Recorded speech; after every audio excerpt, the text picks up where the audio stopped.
Beautiful, confident, and fabulous are just a few words that describes my guest today. She is the founding CEO of Plus Fabulosity and also a lawyer waiting to sit for her bar exam. Fransisca, welcome to the show. Thank you. Thank you so much. Thank you for coming. Now, in a world where there's unrealistic expectations and standards when it comes to beauty and image, how do you describe beauty in your own words? I think beauty is inherent. It's personal. I think also beauty comes from within. That could sound cliche, but it's very true. No, it's true. Yeah, beauty comes from within. Yeah. So what was your inspiration behind starting the Plus Fabulosity? Well, a lot of things, honestly. Personally, I went through a breakup. At that time when I was, I think about 17, my boyfriend, we broke up, and he said very hurtful words to me. He said, stand in the mirror and see how ugly you'd become simply because I'd gained weight. At that time, I think I was a size 12, 14. Currently, I'm a 16. Okay. So that was a bit hurtful. I went through emotional stress. And in order to counter what he had said and being hot-headed, I went to an agency. I enrolled as a plus-size model, and I waited for experience, for opportunities for plus-size models, but there was nothing. So I kept on nagging my agency, why don't I get opportunities? Why don't I get chances to be on the covers, to be in newspapers? I'd see people on the, is it Pulse? All those Beautiful magazines. ladies, yeah. And I really wanted to be out there, but that didn't come. So every time I thought about what was the the thing, reason? Every time I thought about that, I realized the problem is deep. It's really deep. It's so much more than agents not giving you opportunities or companies not giving you opportunities. I realized that this is not the norm in Kenya for plus-size ladies or men to be models. So because of that, I started Plus Fabulosity. So how long ago was that? About 5 years ago. About 5 years ago? Yes, about 5 years ago. Then it just started as a hobby. The first thing I did was a photo shoot. Of course, I pondered about it when I was in second year. So I thought about it and slowly registered it. That's when I realized it was something that was so serious to me. Yeah. Registered it as a formal company, and here we are. You just mentioned your experience when you registered with these modeling agencies, and you didn't really get opportunities, Yes. like say the rest of the other girls. Now there's a huge spotlight when it comes to plus-size models, and of course the fashion industry. It influences perception when it comes to body and image and beauty and all that. Why do you think this is so? I think it's what society knows. For instance, when I came into this world, I just knew petite models are it. But that's changing. Now we're seeing, for instance, from our modeling agency, the models are getting more calls to go to work. So that shows you that designers are having a different perception. They can put a plus-size and then piece in on Africa, the runway. Yes, most people are a typical African woman has something on. Because, yeah. So I think why it's the case, it's because of how the society is structured and the way marketing is done to influence the thinking of a consumer. And how do you think this is going to affect the coming generation, young girls especially? I think they'll feel like they're loved, they'll feel inclusive in the fashion industry, they'll feel that they have an opportunity and they're equal to their fellow colleagues who are petite. Okay. In regards to the plus size, of course, industry, what are some of the things you love about this, being plus size? Well, I think being plus size is not so different. Our lives are normal, just like any other person. We go through health issues like any other person, emotional stress like any other person. So really, it's not so different. from any other person. We look for clothes the same way. Perhaps I could highlight the stereotypes that go around plus size women. Yeah. Perhaps we're incompetent or we're lazy. Yeah. And that's what Plus Fabulosity is fighting against. And we'll talk about that just in a while. Yes. But I'd like to know, how do you make your brand stand out? By being exclusively plus size. I wouldn't want to dilute the brand by catering also for the petite, because my attention would not serve both. Yeah. So I think what makes us stand out the most is exclusively plus size. Exclusively plus size. Yeah. From our agency, our magazine, our content, everything is exclusively plus size. Also, we cater for the African, mostly black women, because that's what we have in Africa mostly. Yeah. But of course, despite the challenges and the misconceptions and all these things that has plagued the plus size woman especially, but in the recent past is booming, all of a sudden we're embracing this, and we've come to a realization this is who we are, first of all, as Africans. Yes.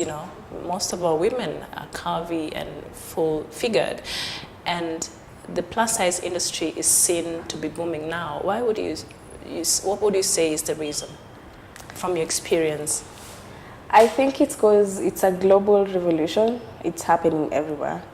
The fact that it's happening in the UK, Nigeria, Kenya, mostly in the Western world.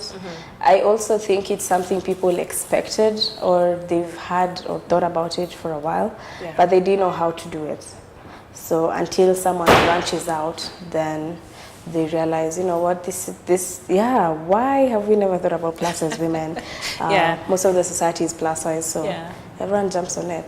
Yeah. So I've noticed your style, and I saw some of your photos, and your style is really gorgeous and on point. Yeah. Thank you. So where do you draw your inspiration when you want to dress up? I'd say Kim, although Kim Kardashian is very controversial sometimes. But she really got good style. Yes. Well, she inspires me too, sometimes. She has good style, that's international. Yeah. Locally, I draw my inspiration from Grace Msalame. I think her style is very functional. It's really good and fashion forward. Yes. She dresses for everyday kind of work. She's a mom. She works, so everything she wears, encompasses a hardworking corporate woman. Okay. Yes. So what is the greatest misconception? I know you mentioned it before, but what is some of the misconception people have when it comes to plus size women buying clothes? Like when you walk in a store, is there a point in your life you walked in a store and you could not find something to wear? Oh, severally. Yes, but lately, no. I think if you walk around, town, you'll realize now the mannequins are plus size. So it shows, the owners of the store realize there's a niche in the market that we need to cater for, which is a good thing. Nowadays, I don't struggle much. There are places you can get jeans. Also, internationally, personally, I shop my jeans from Fashion Nova. So it's global. Everyone is providing for plus size ladies. Okay. And is there particular, like I hear a plus size, I don't know how true this is, if you're plus size, you're not supposed to wear full white. How true is that? Not true. Not true at all. Okay. I think style is very personal. Whether you want to wear red, black, white, whichever color it is, you just have to make sure your outfit is coordinating. Basically, that's it. I wouldn't want to mix prints in a way that they don't make me look good. At the end of the day, what matters is if you look good and feel good. And sometimes I think people need to consult on fashion. I think some people are hot-headed and want to try pieces that wouldn't work. So that's why we step in and offer fashion consultancy. Sometimes it's just being adventurous. There are times even I have worn some clothes and I'm thinking, I seriously left the house looking like this. Consultancy. But not for the experience, like, you know what? People need to consult though. And also another misconception that I have heard, and please correct me. Yes. is that plus size women sometimes are afraid to embrace, like the prints and colors. They just sort of lean towards the darker colors, like black and browns and grays. Is it true? Yeah, it is true, because some prints don't accentuate your curves, others don't work well for you. The colors could not go well with you, and this is because the clothes are already ready-made. So you'll just go to the shop and pick whatever is there that's in your size. It may not necessarily look good on you, but that was then. Now things are different. Plus size ladies are experimenting with prints, colors, bold colors that they wouldn't wear, and I think that's the trend and the way to go. Yeah. Okay, Fransisca. Well, in case you're joining me, today my guest is Fransisca, and she is the founding CEO of Plus Fabulosity. She's here, all things curvy and beautiful. And you're taking a short break. Please don't go too far. We'll be back in a bit.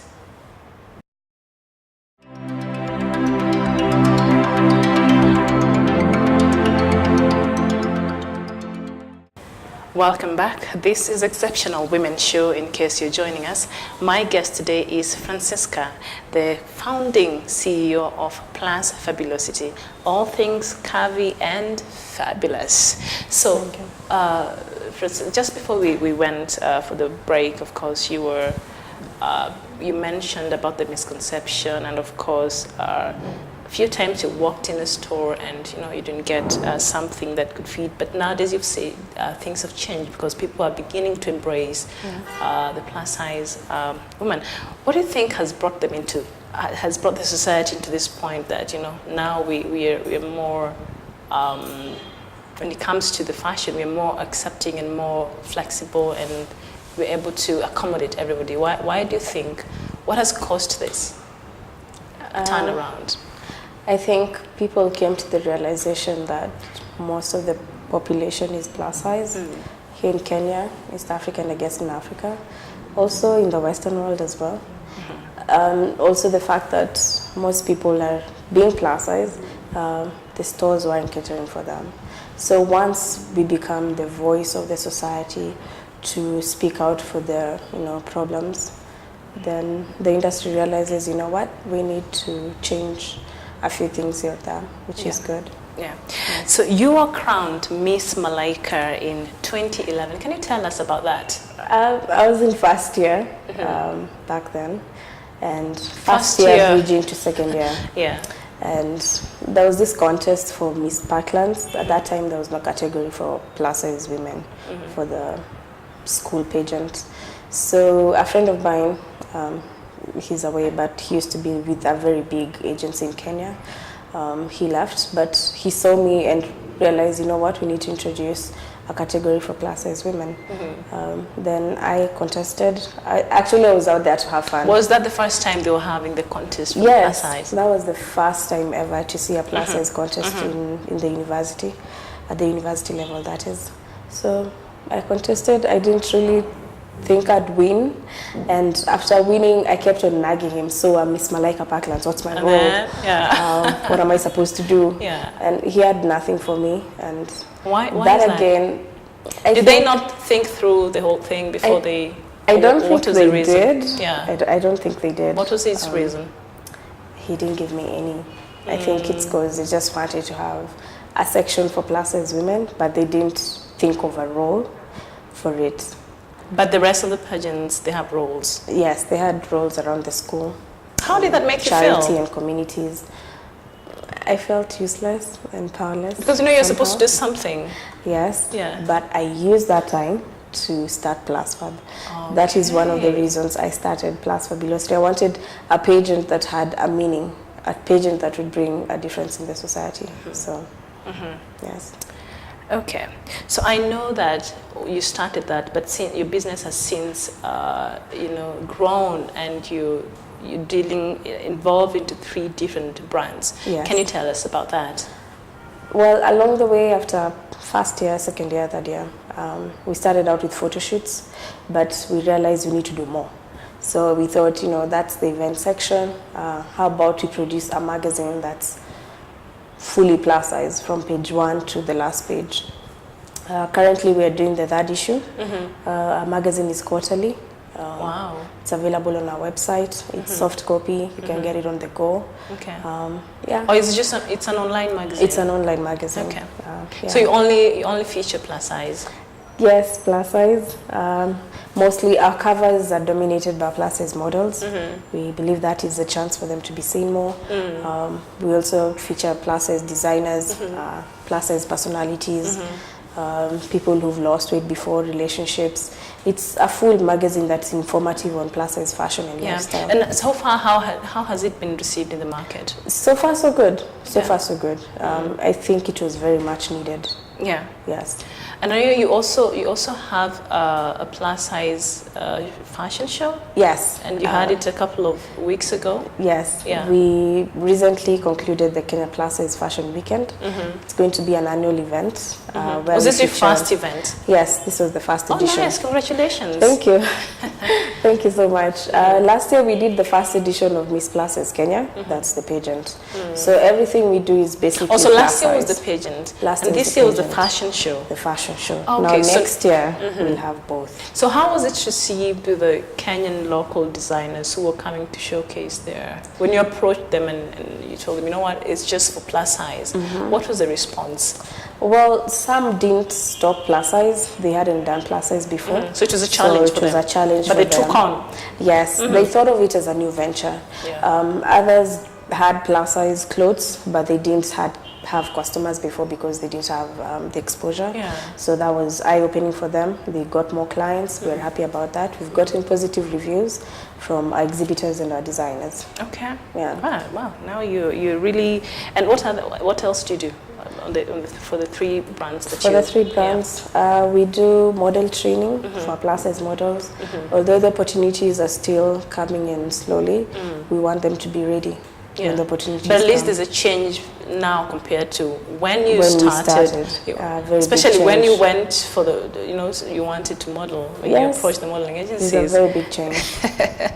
Okay, so you are a lawyer and currently waiting to take your bar exam. Yes. Is it something you want to pursue, law? Do you want to pursue that for your career in the future, or you still want to stick to the fashion industry?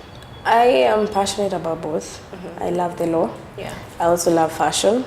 Okay. But I have to find a way of making them balanced. Yeah. And for that reason, I think I'll major in intellectual property and be an entertainment lawyer.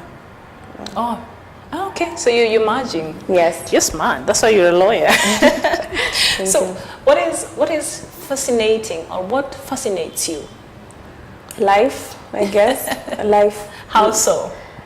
Every day is different.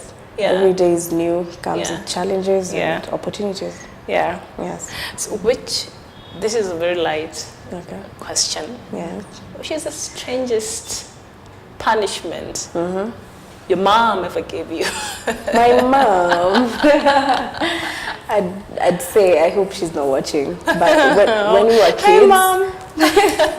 When we were kids, and we did something wrong, she used to tell us to squat, and then she'd put a stool on top of us and tell us, if I see that stool moving, you're going to sleep there. In other words, your mother was a trainer. Yes. But I love my mom so much. Okay, so quick 5 questions. Yes. Are you more like your mom or your dad? Both. Okay. Which habit are you proudest of breaking?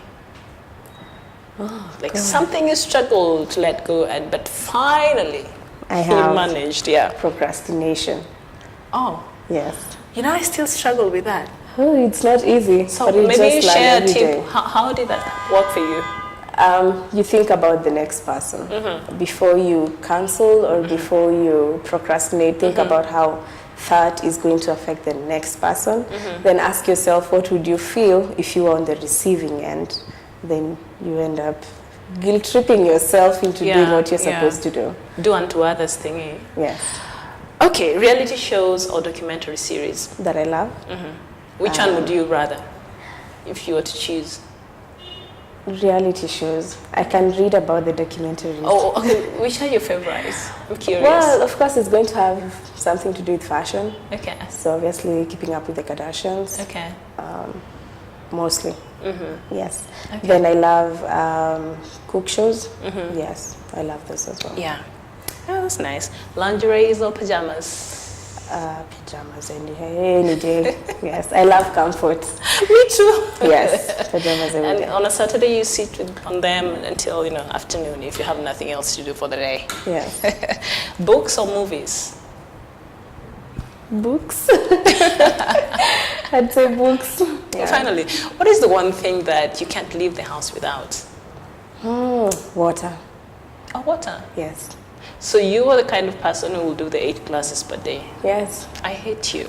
But I feel bad. I've tried and the far I can go is just 2. No, you have to take water. Yeah. Wow. Okay, I see. There's a couple of things I need to work on myself because it's healthy. Yeah. Yeah.